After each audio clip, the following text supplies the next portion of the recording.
নমস্কার, good morning. রুবিস kitchen ব্লগে সবাইকে স্বাগত। শুরু করছি নতুন আরেকটি ভিডিও নিয়ে বা ব্লগ নিয়ে। আজকে অনেক দিন পর হাঁটতে বেরিয়েছি। অনেক দিন পর পায়ের ব্যথা করে করে হাঁটা হয় না, তা দেখলাম একটু পায়ের ব্যথাও নেই আর হাঁটতে হবে,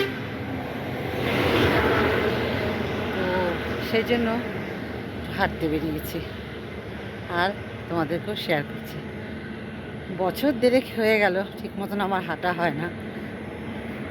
আগে কন্টিনিউ হাঁটতাম, বেশ ভালো ছিল। সেই যে অপারেশন হয়েছে তারপর থেকে আর ঠিক মতন রুটিন হয়ে হচ্ছেই না আমার।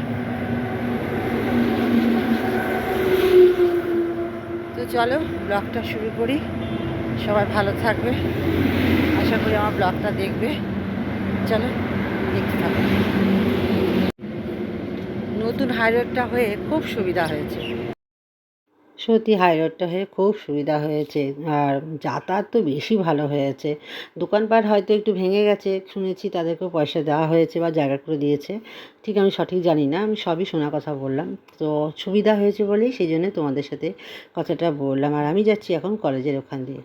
হাই রোডটা পার হয়ে আমি বাস স্ট্যান্ডটা ধরে নিয়েছি। রানাঘাটে বাস স্টপ আছে, ওখান থেকে আমি ছোটো আর কি শর্টকাট নিয়ে নিয়েছি। বেশিটা দূর হাঁটতে পারবো না, কারণ ঘুরে যেতে গেলে আমার বাড়িটা অনেক দূর পড়ে। সেই জন্য আমি বাস স্ট্যান্ডটা রুটটা ধরে নিয়েছি। ওখান থেকে একটু পার হলেই কলেজ। আর এই কলেজটা দেখো কত সুন্দর করেছে, নতুন বিল্ডিং, জানো তো।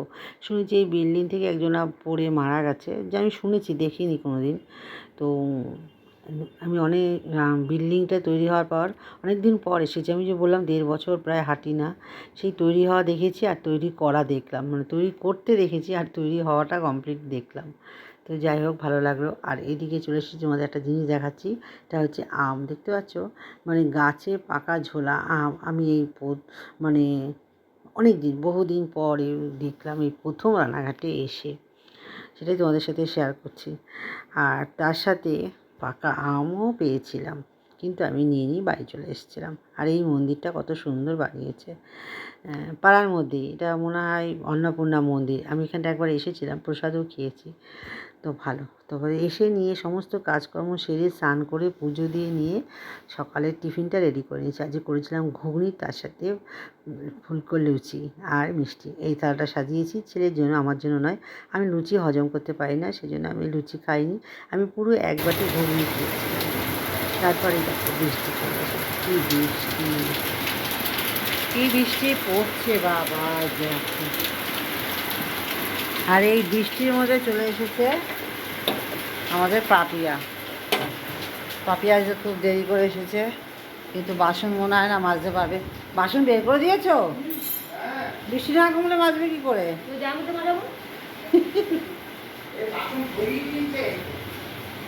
হ্যাঁ, ওই দিকটা তো সামনের দিকটা দেখলাম, আর এই দিকটা আমার বাড়ির পেছনটা দেখো। বৃষ্টি, অঝোরে বৃষ্টি পড়ছে, আর গাছগুলো পুরো সবুজ দেখাচ্ছে। এত ভালো লাগে আমার এই পেছনটা, বৃষ্টি পড়লে দেখতে বেশি ভালো লাগে। তারপর বাপিয়াকে আমি বাইরে বাসন মাজতে না করলাম, বললাম ঘরে মাজো।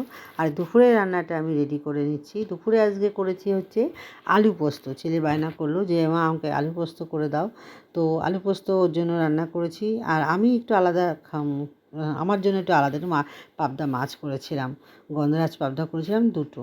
আর তাছাড়া কুন্দরি আলু ভাজা করেছিলাম, ডাল করেছিলাম। আর ছেলে আলু পোস্ত ডাল দিয়ে খেয়েছে, ও মাছ খাবে না। আমি দুটো গন্ধরাজ পাবদা বাজার থেকে এনেছিলাম, এনে রান্না করেছি। তো আলু পোস্তটা কীভাবে রান্না করেছি সব কিছু তোমাদের সাথে আমি শেয়ার করেছি রুবিস কিচেনের ব্লগে, তো একবার বলে নিলাম।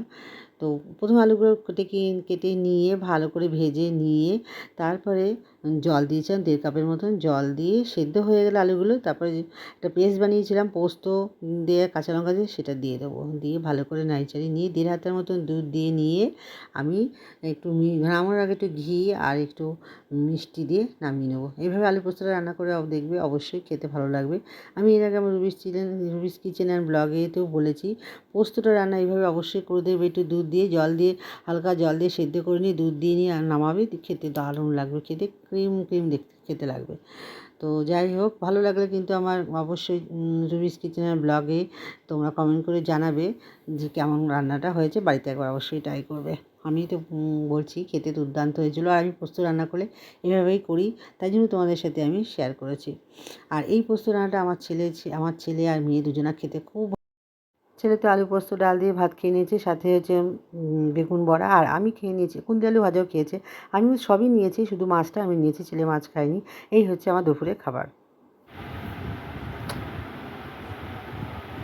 সন্ধ্যা দিয়ে নিলাম। গুড ইভিনিং সবাইকে। সন্ধ্যা দিয়ে নিয়েছি। আর এখানে খুব বৃষ্টি হয়েছে সেই দুপুর থেকে, দুপুর 3টে 2:30 এরকম টাইমে, মানে আমি ঘুরে দেখিনি। আমি যখন বৃষ্টি দেখলাম তখন 2:45 প্রায় বাজে। খুব বৃষ্টি হয়েছে, খুব খুব ঠান্ডা হয়ে গেছে, প্রচণ্ড গরম পড়েছে বাবা। যাই হোক, বৃষ্টিটা হয়ে একটু ঠান্ডা ঠান্ডা লাগছে। আর এই ফাঁকে আমি সন্ধ্যা দিয়ে নিলাম। এখন বাজে প্রায় 6টা। সন্ধ্যাটা দিয়ে নিয়েছি। আর এখন দেখো কেমন লাগছে, কিন্তু কিচ্ছু করার নেই। আমি একটু চা খাবো, তারপরে আজ একটা সিনেমা দেখবো। আজকে না দুপুরে আমি একটা বই দেখেছি।